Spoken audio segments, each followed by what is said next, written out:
Ինչպիսին կլինի Հայաստանը հունիսի 8-ին, այսինքն ընտրություններից հետո։ Հայտնի գործիչներից մեկը ասում էր, որ ընտրություններից հետո ոչինչ տեղի չի ունենա։ Ընտրությունների արդեն հաջորդ օրը քաղաքական ուժերը, մարտիկ կսկսեն նախապատրաստվել հաջորդ ընտրություններին, բայց մինչև հունիսի 8-ը դեռ 2 ամիս կա, եւ հիմա շատերին հուզում է ոչ թե այն հարցը, թե ինչ է լինելու ընտրություններից հետո, այլ ինչ է լինելու ընտրություններից առաջ։ Չափից դուրս կարևոր ու հետաքրքիր են դարձել մեր ընտրությունները, ոչ միայն մեզ համար, այլև աշխարհի։ Իսկ լավ է դա, թե վատ։ Ակնհայտ է, որ 2026-ի ընտրությունները պայքար են լինելու ոչ միայն Հայաստանի ներքաղաքական դաշտում, այլ նաև շատ ավելի հեռու։ Առաջին անգամ է այսպիսի մեծ հետաքրքրություն դրսևորվում հայկական ընտրությունների հանդեպ տարբեր բևեռներում գտնվող գերտերությունների կողմից։ Դա պայմանավորված է նաև կովկասյան տարածաշրջանի աշխարհաքաղաքական փոփոխություններով։ Վրաստանը վատթարացրել է հարաբերությունները արևմուտքի հետ, Ադրբեջանի պահվածքից էլ հասկանալի չէ, թե որ ճամբարում է։ Սոցիոլոգ Կարեն Սարգսյանի համոզմամբ այս իրավիճակում Հայաստանը միանշանակ շահեկան դիրքերում է հայտնվել։ Միանշանակ Հայաստանը այն բանն է, կղզյակն է, որտեղ որ կարելի է կայունություն ակնկալել եւ դա հիմնականում մեր մոնոէթնիկության հաշվին է եւ բավականին մեծ ներուժի,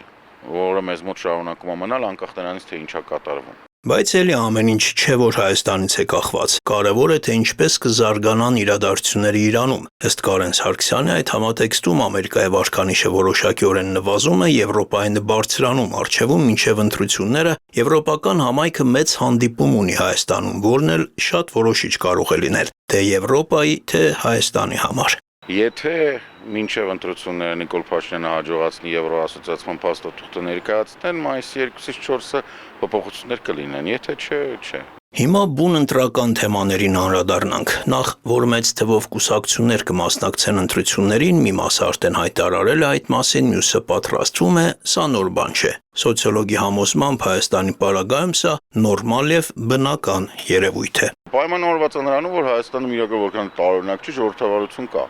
3 հոգի հավաքվում են կուսակցություն այլ։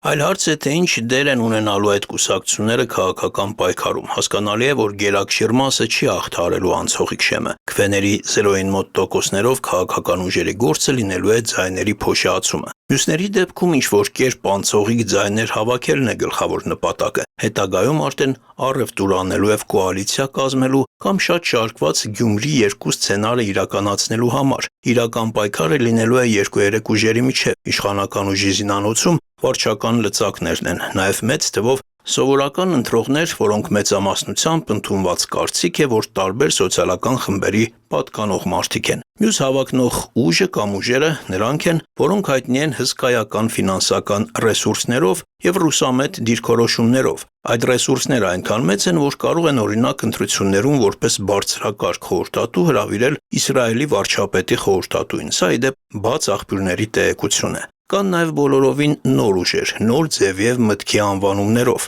Օրինակ, բոլորին դեմ եմ կուսակցությունը։ Հասկանալի է, որ կարող է այնպիսի իրավիճակներ լինեն, երբ ընտրողը գնա եւ վերցնի հենց այդ կուսակցության թերթիկը, ոչ թե նրա համար, որ համակրում է այդ քաղաքական ուժին, այլ նրա համար, որ ինքն էլ է բոլորին դեմ։ Ժամանակին բան կար, գարեջրի սիրահարների կուսակցություն կար Գերմանիայում, բավականին մեծ բան ուներ, հավակնություններ ուներ, նույնիսկ որոշ տեղական մարմիններում շուրջ տոկոսներ էր հավաքում, նորմալ բան է դա։ Բոլորին դեմ լինելու մյուս այլ ընտրանքը ընտրություններին չմասնակցելն է։ Չընտրելը ի վերջո նույնպես ընտրություն է։ Փորձագիտական շրջանակներում առհասարակ գերիշխում է այն կարծիքը, որ ընտրություններին ցածր մասնակցությունը ձեռնտու է իշխանություններին։ Հայտնի խոսք կա, որ վատ իշխանությունները ընտրվում են ընտրություններին չմասնակցող լավ քաղաքացիների կողմից։ Կա նաև կես լուրջ, կես կատակ այս հարցադրումը. ով ընտրություններից հետո լինելու հաջորդ ղեկավարը։ Պատասխանը այսպիսին է. հաջորդը չի լինելու է կամ նախորդը, կամ ներկան։ Այս պարագայում Հայաստանի